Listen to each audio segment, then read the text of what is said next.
vérité, je voudrais, Seigneur, te supplier de bénir chacun, de te saisir de la vie de chacun, de parler à chacun. Oh Dieu, de toucher le cœur de chacun. Je te supplie de le faire, Père, parce que nous avons soif de toi. Dans ce monde où il y a tellement de confusion, dans ce monde plein de confusion, où on ne sait plus où aller, où s'appuyer, mais nous voulons, notre Dieu, te servir, te suivre, toi le seul vrai cep, toi le seul vrai cep. Bénis-nous, notre Dieu. Bénis-nous, Seigneur. Seigneur, bénis-nous. Nous voulons la bénédiction du Seigneur. Merci parce que tu agis au-delà de notre demande. Au nom de Jésus-Christ. Amen. Écoutez, bien-aimés, Jésus l'a dit dans Jean, le chapitre 15, qu'il est le vrai cep. Jésus est le vrai cep. Et son père est le vigneron. Oh, merveilleuse parole. Jésus est le vrai cep. Il est le vrai appui. Il est le vrai support. Il est le vrai soutien. Jésus est le vrai. C'est lui-même qui l'a dit. Et il l'a précisé. Je dis bien dans Jean le chapitre 15. Si vous avez votre Bible, vous pouvez lire avec moi. Dans Jean le chapitre 15. C'est cette pensée qui est montée dans mon esprit pendant que j'étais en train de prier. Jean le chapitre 15. Jésus dit ici, je suis le vrai cep. Et quand il parle de vrai cep, parce qu'il y en a de faux, il y a tellement de faux cep. Et il insiste que lui, il est le vrai. Il y a tellement de faux cep aujourd'hui, de faux appuis. Il y en a plein de faux appuis. Et c'est pour cela qu'il faut que tu te rassures que tu es sur le vrai cep. Rassure-toi que tu es sur le bon.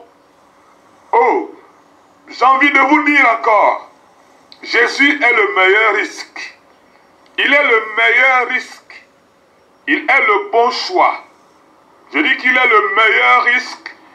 Il est le bon choix. Il y a tellement de prophètes sur la terre. Trop de prophètes. Vraiment, je reviens encore avec cette histoire de prophètes. Il y a tellement de prophètes sur la terre.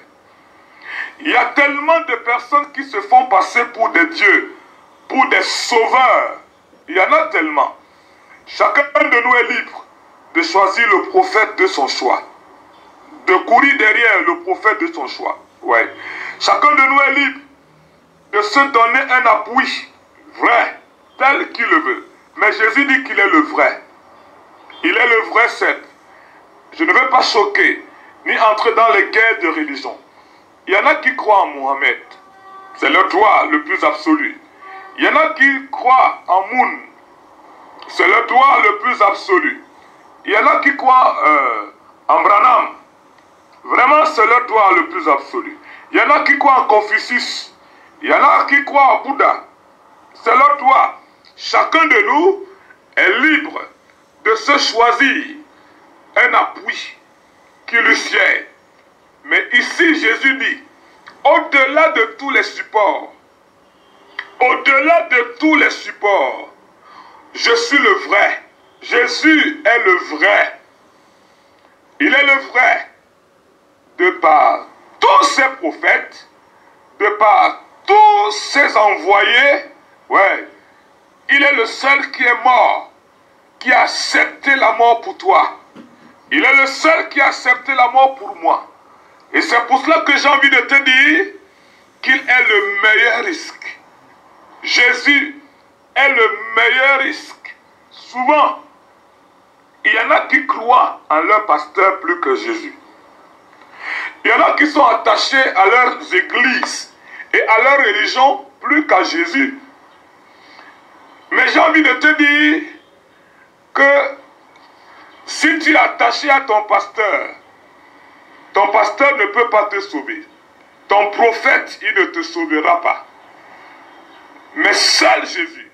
Et c'est pour cela qu'il faut plus se conformer à la parole de Jésus qu'à la parole de son prophète. Il y en a qui croient plus au prophète qu'à la parole de Dieu. Il y en a qui croient plus à leurs églises qu'à la parole de Dieu. Qui sont attachés à leurs églises plus qu'à la parole de Dieu. Mais j'ai envie de te dire que tous les prophètes, tous ces envoyés, tous ceux qui disent qu'ils sont des guides, ils vont mourir. Et d'autres même sont morts. On connaît leur tombe partout.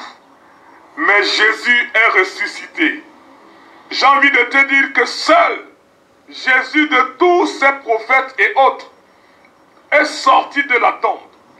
Lorsque vous allez en Israël, la tombe de Jésus, elle est vide.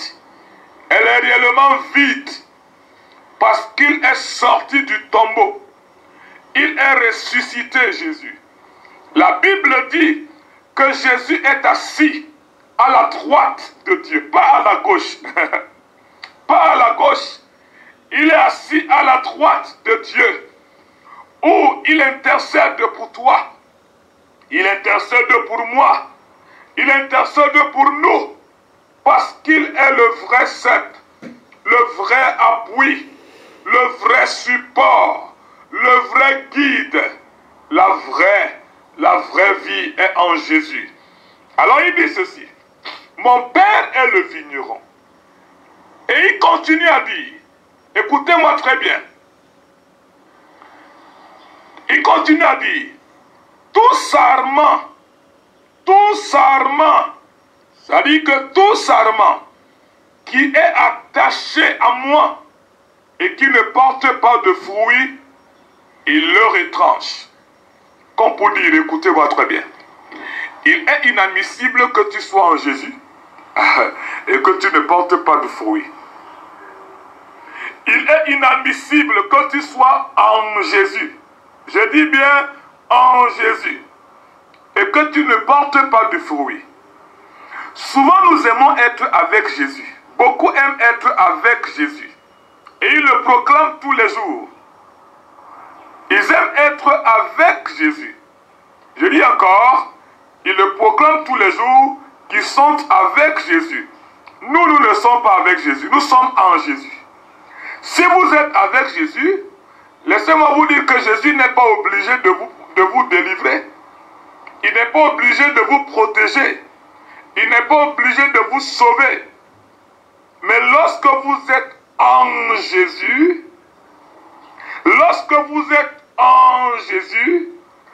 il a l'obligation de vous sauver. Il y en a qui prennent Jésus pour leur ami. Jésus est leur ami. Jésus est leur boy. Il est leur boy. Il donne des ordres à Jésus tous les matins. Seigneur, comme je sors là, protège-moi. Voilà un gardien. Seigneur, comme je suis là, garde-moi. Il est maintenant gardien. Seigneur, comme je sors là, je peux que tu sois avec moi. Voilà, il est ton bodyguard. Non, nous devons être en Jésus. Il est notre Seigneur. Jésus est notre Seigneur. Il n'est pas notre garçon de course. Il n'est pas notre boy. Jésus n'est pas notre boy. Il n'est pas notre gardien de course que nous envoyons faire des courses. Oh Seigneur, viens, viens. On l'appelle, on donne des ordres. Non, nous devons être en Jésus. Tu dois être en Jésus. Et c'est pour cela qu'il dit, écoute-moi très bien, dans Jean le chapitre 8, écoute ce que la parole de Dieu dit. Jean le chapitre 8, à partir du verset 30, écoute ce que Jésus dit ici. Dans Jean le chapitre 8, comme il parlait ainsi, plusieurs crurent en lui. Et il dit aux Juifs qui avaient cru en lui, si vous demeurez dans ma parole, vous êtes mes disciples. Vous connaîtrez la vérité et la vérité vous affranchira. Voilà ce que Jésus dit. Écoutez encore, j'insiste. vous êtes libre de vous choisir vous-même un prophète. Mais le plus important, c'est qu'il soit capable de vous sauver. Qu'il soit capable de vous protéger. Qu'il soit capable de vous aider. Jésus dit ici aux Juifs, les Juifs avaient leur religion. Ils n'étaient pas obligés de le suivre. Ils n'étaient pas obligés de croire en lui. Mais il a dit, comme vous croyez là, si vous demeurez dans ma parole, si vous demeurez dans, être dans la parole, être dans la parole. La connaissance de la Bible n'est pas être dans la parole. On peut connaître toute la Bible. On peut connaître les Écritures. On peut même les sonder. Mais cela ne fait pas de nous des chrétiens dans la parole. Dans la parole. Nous devons entrer dans la parole. Nous ne devons pas seulement la connaître, mais entrer en elle. Alors Jésus dit, si vous demeurez dans ma parole, vous êtes mes disciples.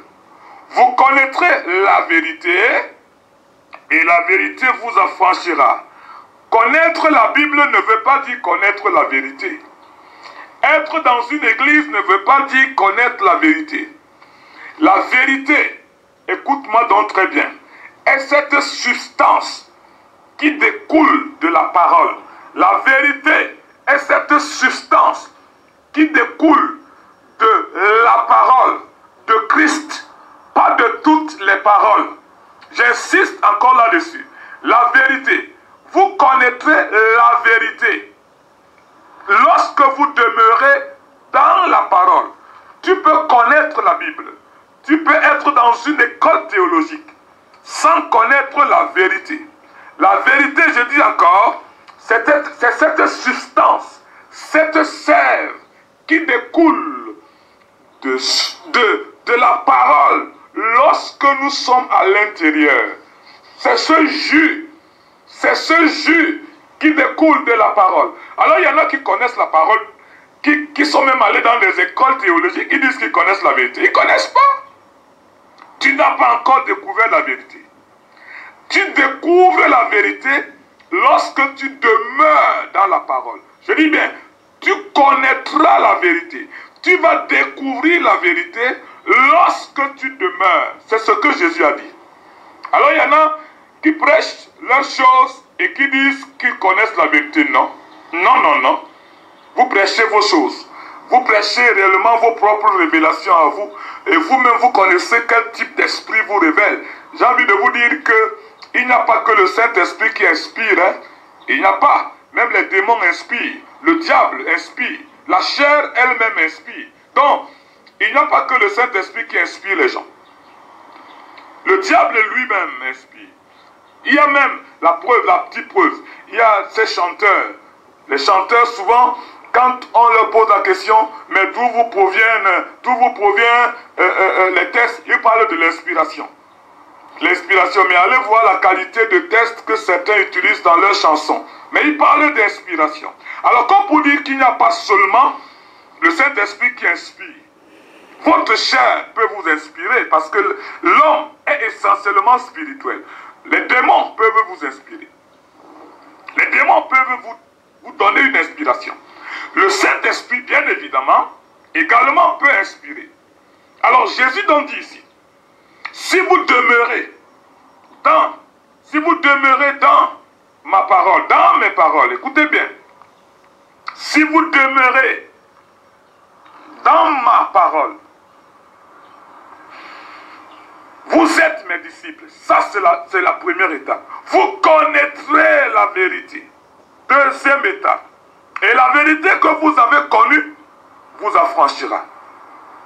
Et c'est pour cela que, bien-aimés, prions Dieu qui nous ouvre les yeux afin que chacun saisisse la vérité. Prions vraiment. Alors Jésus dit, en revenir dans le texte, il dit, je suis le vrai cep. Je suis le vrai cep. Et tout sarment, en d'autres termes, toute branche qui est attachée à moi et qui ne porte pas de fruits, mon Père retranche la branche. Il est inadmissible qu'on soit en Jésus. Je dis bien en Jésus et qu'on ne porte pas de fruits. Il est inadmissible. Ceux qui ne portent pas de fruits, c'est ceux qui sont avec Jésus. Ils se contentent seulement de marcher avec Jésus, mais ne cherchent pas à entrer dans Jésus. Et j'ai envie de te dire, écoute-moi très bien. Jésus est un gentleman. Il ne t'arrachera jamais rien. Il ne prendra que la place que tu vas lui donner. Jésus ne prend que la place que tu lui donnes dans ta vie. Il y en a qui n'ont que donné leur tête à Jésus. Il y en a qui n'ont que donné leurs pieds à Jésus. Il y en a qui n'ont que donné leur ventre à Jésus. Ils n'ont que donné leur ventre. Il y en a également qui ont donné toute leur vie à Jésus. Et comme ils ont donné toute leur vie à Jésus, oh, c'est Jésus qui décide tout pour eux. Et c'est ce genre de chrétiens qui portent du fruit. C'est ce genre de chrétiens qui portent du fruit. Ça dit que ceux qui ont donné toute leur vie à Jésus. Je dis encore, il y a des gens qui n'ont que donné leur tête. Il y en a qui n'ont que donné leur ventre à Jésus. Il y en a qui n'ont que donné leurs pieds.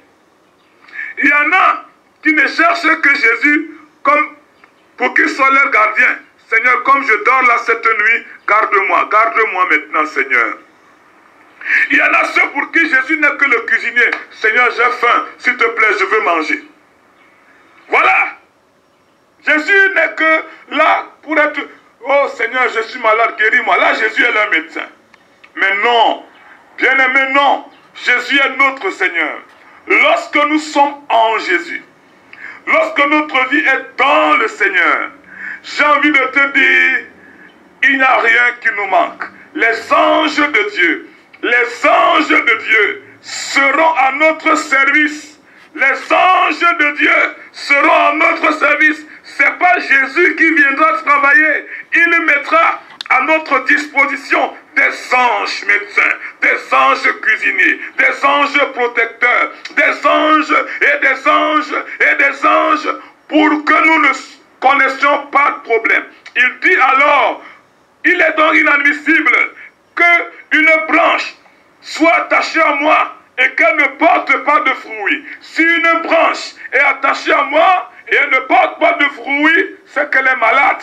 C'est une branche à problème. C'est une branche à problème. C'est une branche à problème. Si une branche est attachée à moi et elle ne porte pas de fruits, elle est malade. Et c'est pour cela que beaucoup sont en Jésus. Mais ne grandissent pas. Mais n'évoluent pas. Ne sont pas épanouis. Ne sont pas épanouis. Beaucoup sont à Jésus, mais sont malheureux, tristes, ne connaissent pas leur véritable identité dans le Seigneur.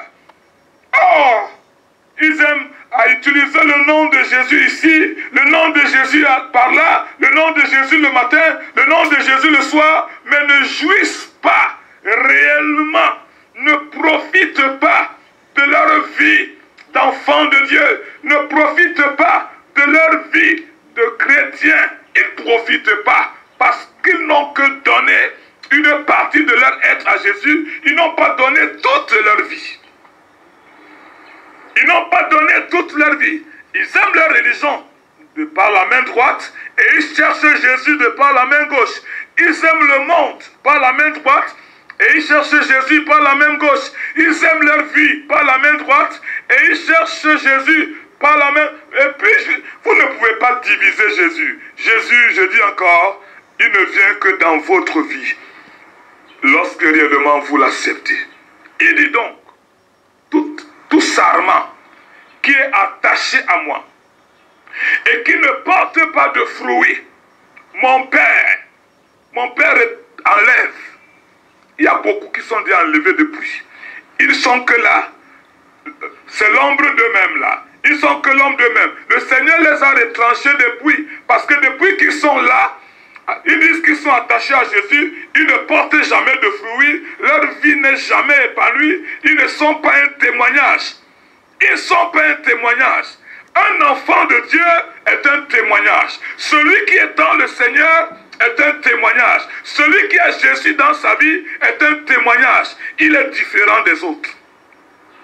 Il est différent des autres. J'ai envie de te dire ce matin, lorsque Jésus est dans ta vie, tu es différent de tout le monde. Dans ta famille, tu es différent.